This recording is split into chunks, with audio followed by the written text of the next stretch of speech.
2 weeks into our European tour, with about 3 weeks left, and things are going well. Yeah? Mm-hmm. Are you looking forward to going back home? Yes, I am. I'm not gonna lie. You know, I mean, I got my kids and my wife at home, so it's.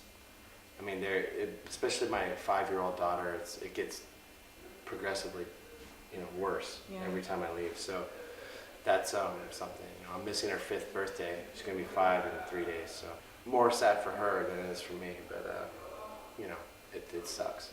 But this is my job too.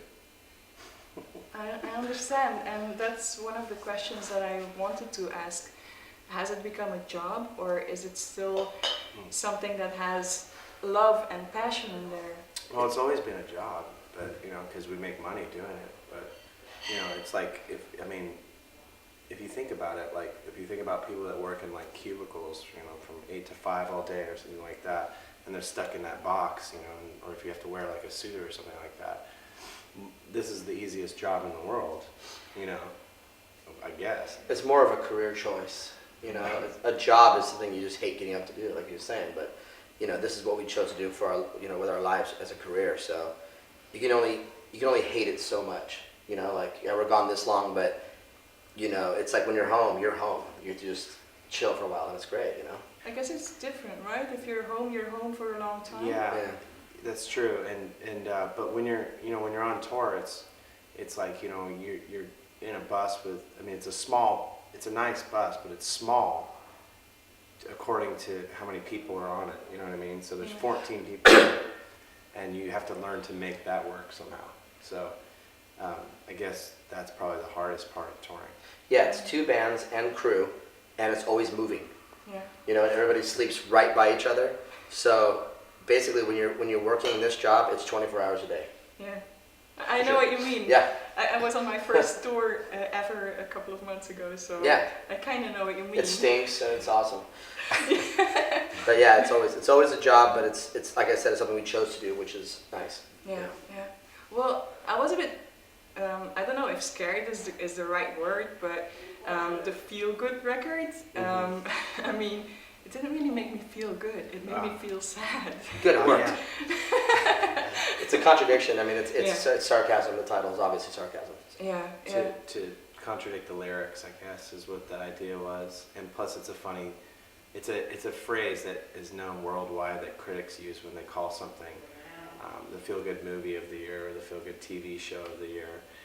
And the funny thing about it is no matter what they put underneath the review, they'll always have to write the feel-good record of the year on top.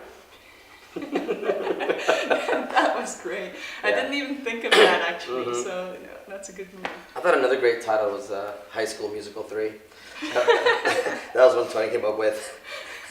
Just as a joke, it wasn't really considered. So they couldn't do it? And now they have it out. Yeah. It's out. It was before they came out with the movie, so they couldn't actually do it. We'd have the copyrights. Like, oh well. That would be awesome. That would have been funny, but just for the time. Yeah. Well, I wanted to talk about one song in particular, The Biggest Lie. Can you tell me what you were thinking about when you wrote, especially the lyrics? That song's more pertinent now than it was then, because I think if you kind of listen to the lyrics, it goes right in line with what's happening now with the transition from Bush to Obama, and those kind of things. But the first part of the song is let me see. With the writing on the wall. Yeah. I'm trying to go over the lyrics in my head. You're making me think too much. I'm sorry. It's okay. It's your job. It's your career choice. Yeah. That's true. Yeah. But because it's kind of a two-parter. So it's like the biggest lie being society as a whole, what we perceive and what we actually know, and how everybody's so enamored by celebrity status so much to the point where they'll base a decision off of what a celebrity tells them to do. That's one of the parts of the song. And then the first part of the song is just about the plain, flat-out ignorance of most people in the United States, which I think has shifted a little bit now but it's still a message that needs to be heard over and over again. Hmm. Yeah, I do agree. I mean, I don't want to offend any Americans, but Right. It's okay. what I saw when I was there, especially on television, it's like sometimes you think that you're just being brainwashed. Oh yeah. Every single moment of the day, Yeah. every commercial, pretty much every news station, you're gonna be told what they want you to hear. You know, they being the higher ups, and it's like you can, you know, you got to just learn to step outside of that a little bit. You know, start watching DVDs instead, because news sucks. News and commercials, it's all ridiculous. Also, do you notice that, this is a stereotype of an American, but do you notice that people supersize their meals? They get these big giant meals, but then they drink Diet Coke. Yeah. Yeah. What's the point? I know. Yeah, that was a comedian, so that was really funny. Cutting the calories just a little bit, I guess, after eating like 3,000 calories at one meal. Yeah. Well, what I find very funny is that you can't say the word fuck, for example, on television, but then on the other hand, you have Martha Stewart on television, who kind of embodies evil. Right. Right? There's also other people on CNN, like what's the one with the witch face that's always talking about I don't know. no. Oh god, she's horrible. Anyway, Nancy Grace? Nancy Grace. Yeah. She always has people on like that girl that came up missing in Aruba. Dude, the worst thing ever. You know what I'm talking about? Yeah, I do. Okay, so the Iraq war is going on, and you know we have soldiers that are dying every day. Not to mention like 1,000 Iraqis that are dying every single day or whatever, and in Afghanistan as well. And while that's going on, she's like, okay, it's day 293 of the search for the cheerleader that went to Aruba and got drunk and got raped. Okay, so she went to Aruba and she got drunk and she got raped, and that sucks. But you know what? I mean, what the fuck are you doing by yourself in Aruba, drunk on the beach, with some weird guys from your high school class or something? And then they're just wasting so much time. The news in America wastes so much time with false news, or news that should be talked about, but not for 200 days. Yeah. And they waste so much time on that it deters you from what's really happening in the world, which is why we sort of live in a dome. Yeah. Well, why do you think that people still want to live like that? Because I don't really. They feel It's comforting. they're made to feel just safe enough, just barely safe enough to go on with their next day. You know what I mean? Like not far enough where they'll go on a shooting rampage, something like that. But they just barely get by, and it keeps everybody in control. True, they get by, but is that living? No, definitely not. Of course not. Yeah. Absolutely not. And luckily, again, it goes back to kind of what we chose as a career. We were able to see more of the world and see what really goes on instead of what you see sitting at home in your little living room on your TV. We get to actually go out and talk to people and see what's going on. So we're able to not be as biased. Yeah. For sure. It's an interesting thing though. I thought the weirdest thing was I talked to this kid once down by where I live. And he asked if I'd ever been to England, and I said, yeah. And he said, wow, that's got to be a far drive. Now, that's how sheltered people really are. And I'm like, yeah, it's really far, especially when you've got to be on a boat for most of it, or a plane. So they didn't understand that concept at all. And they're in school, for God's sakes. Yeah. But they're not taught anything, There's just, it's a very sheltered, free existence. You know what I mean? Yeah. Well, but how do people end up that way? Like, do the parents? But don't they take any responsibilities anymore? I mean, I don't think so. Not as much. If you look, also the irony too now is that we have a black president, But the funny thing is that to me it also opened my eyes up to how racist our country really is. Yeah.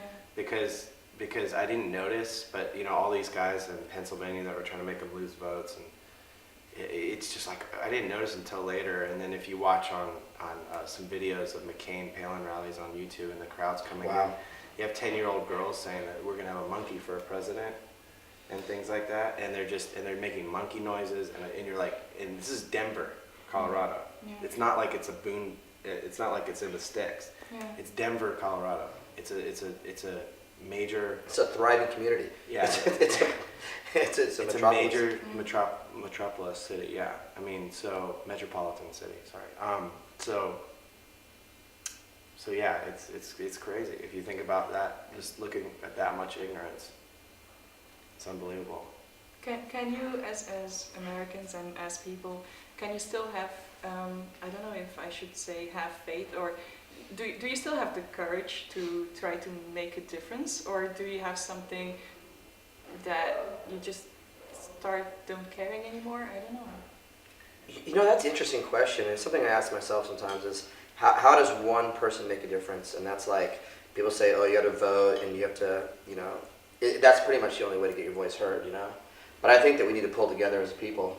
You know, once that starts to happen, I'm hoping that with this president and stuff, it does kind of go back to being how racist our country really is, because now we're relying on the fact that we have a black president to maybe open some doors and people will start working together a little bit more. Yeah. And that's sad, right? But that's just the way it still is. Everybody's watching him like a hawk. Like, yeah. Everybody's waiting for him to make his first mistake, because so they can say, "Oh, look, he made a mistake," because he's been perfect. You know what I mean? And that scares people that are afraid of, I don't know, a black man maybe turning our country around. Maybe that maybe the idea of that, I think, frightens a lot of people, because then what do they have? Or if Hillary Clinton was president and a woman turned our country around, it would be the same thing. And that could have happened too. Yeah. In a lot of ways, good for us, you know, because 10, 20 years ago, we never would have had a black president or a woman as a president. So it is something that is talked about a lot. I see that in my other American friends, but it seems to me that all the people I talk to are very glad that this feeling of unity is kind of emerging. Is that really like that, or is it? I hope. Yeah.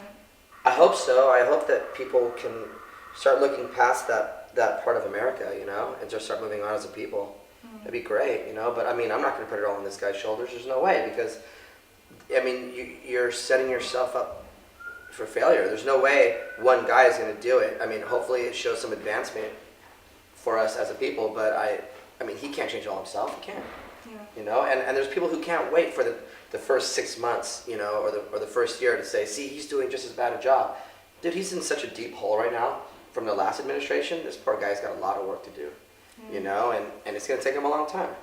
It's going to take however many presidents to get us back out. Yeah, you know what I mean? It's true, but you did say an interesting thing also on your last answer to my question. You said that you were wondering if one person could make a difference. And yeah. I think you can, especially now with the internet, and I'm kind of using you as celebrities also to open up discussions and to talk about these things. So in that way, don't you think that really one person can make a difference? I gotta say, another thing that kind of bothers me is, it's okay for every individual to talk about politics and all that stuff, but when people who do music, when they get too involved in it, like Bono, for instance, he's like the joke. You know what I mean? And I think it's ridiculous. And I think these people that step up for everybody, you know, because they're a celebrity. I mean, most of these people are some of the dumbest people you've ever met in your life, but they have a lot of money. Yeah. So they're able to say what they want to say. And I wouldn't want them running anything for me. I understand, but I have met a lot of people, artists who write things that come from their heart, and who write things as people, and don't even consider politics or whatever, just basic being a person. That's what he does a lot, you know. Yeah. That's what I think is good. You know, we're not trying to tell everybody what to do. Yeah. You know, and it's like, for instance, in that song "Biggest Lie," you know, hey, everybody needs to buy a hybrid. Those are like $35,000 cars. I know. Not everybody has that kind of money, you know. And over 40 years it'll make up for it. 40 years? What are you talking about? No. It's one of those songs that like you only have 2 minutes to put like 5 years of like a book. You have to shove a book inside this 2-minute thing. Yeah. You know, because I could seriously write a book about it. I wouldn't, but I could. You know what I mean? So it's the words, the way they come across, it's like in sections. It's really hard to explain later on when you have to. So. Well, you don't necessarily have to explain, but I just wanted to know what kind of person that you were to be able to write those lyrics. So that was kind of like my quest. That's good. in this interview. I think that it just makes you an aware person, not positive or negative, just aware of the lies that are being thrown at you, Yeah. through the media, for sure. I mean, I think a lot of people with brains know that. They Yeah. see it, and they just try to avoid all the stupid stuff, try to read between the lines and see what's really going on, Yeah. And not everybody has access. I mean, they do now with the internet. You can get on like all these, get on worldly websites, and get on all these different places and read about what's going on, but a lot of people don't want to. They want to live just safe enough, just sheltered enough to feel like they can get on with their lives the next day, And that's too bad. It's not living. Yeah, well, that brings me to a question that I wanted to ask you. Have you seen The Matrix? Yeah. Yeah, absolutely. Well, the moment that he has a choice between the red pill and the blue pill, and the one being the one where you get to know everything. Yeah. What would you choose? I think I already know the answer. Yeah, but of course. You didn't even need to ask that. Yeah. Yeah, definitely want to know. I guess it's the one where you get to know everything, right? Which I don't know which one it is. I don't even answer the blue I pill. saw I The don't Matrix once, and then the other ones kind of didn't see it. The first one, that was so good. Yeah, the first I don't know one. which one. I don't know what color he took. It's a movie that shouldn't have had sequels. Yeah. Definitely didn't need them. Yeah. But yeah, I'd like to know everything for sure. There's actually been kind of loose talk about Obama maybe trying to push like full disclosure forward, like letting people in on a lot more things that have been going on secretly in the government. Yeah. So I'd like to see that happen, but I don't know what he's actually as one person capable of doing. Yeah. We'll see. What do you consider the most important qualities in a human being? Honesty, and then humor. Humor? Yeah. Why the humor? I just think it's important to be yourself. I think when people are themselves, they're funny. People are naturally funny. You know what I mean? Yeah. And I think those people that are always fighting who they are, kind of they come across as bland. You know what I mean? It's like it's and I'm not saying that everybody has to be funny, but I'm just saying when people have smiles on their faces and it just ties in with honesty for me. It's just I don't like it when people come up and they try to adapt to your personality. Oh yeah, yeah. You know what I mean? I know. Yeah, I'm gonna take on a little bit of you so I can. It doesn't make sense. Everybody being themselves is what I think is the most important human quality. That's a great thing too. I mean, I notice it especially with little babies. When you make a little baby smile or laugh, it's the purest form of happiness that there is in humans. You know what I mean? So if you can't help but smile as an adult, if something happens and you have to smile, you're not just forcing it, but like you're really smiling. Like, oh my, it's just you're going back to that childhood, that just for a second of that innocence and that, you know what I mean? Humor is a really important human feature for sure. Lyrics. It like a lot of the times, things come up in your real life where you think, you don't want to like sit there and write like a bunch of songs about touring because it gets boring after a while. And every time I write a song about going on tour, leaving home, I always think of that Bon Jovi song. Wanted Dead or Alive. Oh. And I've always wanted to avoid that, Yeah. and having it come off like that, because when those guys did that, they look like real dickheads. It's like Steel Horse, talking about a jet airplane. It's like, come on. So I never wanted to do that, but when things just occur in your life and you're just forced to like write about these things because they pop into your mind, you know what I mean? Yeah. So it's just, it is what it is. It just happens that way. And then metaphorically, you think of a way to break it down so that it's not so obvious. Yeah. Because I like lyrics that are poetic somewhat to the point where people have to make their own interpretation instead of being like, this is this is what you should do, and this is how we fix it. And it's like, here's this, you figure this out, and what does this mean to you, and what do you think is the solution? Because that opens up people's minds more, I think, than giving them a solution. Because if you give someone a solution, sometimes it's probably not what they had in mind. Yeah. So that's kind of how I write my lyrics. You're very honest in the way that you write your lyrics and your music. But sometimes people, I mean, you're in a genre, you started in a genre like the punk rock genre, and I've seen that a lot of people in that genre are, in a way, in a very strange way, very narrow-minded. And they start calling people sometimes sellouts, which I don't really understand, because it's all about, for me, it's all about pure and honesty and just writing what you want to write. But how do you feel about that? Like, on one hand, will you ever write differently because you think of those people, or do you have to write what you feel? I have to write what I feel. I'll never change my lyrics to conform to somebody's. Like I said, I don't like it when the worst human trait is adapting to other people's personalities. Yeah. It's the same thing with the lyrics. If you go, well, I'm gonna write this for these people to make them happy, or this kind of song to make someone happy, you're not being yourself. I'm not being myself at that point. It's like I'm not. You know what I mean? It's like you're just not being honest.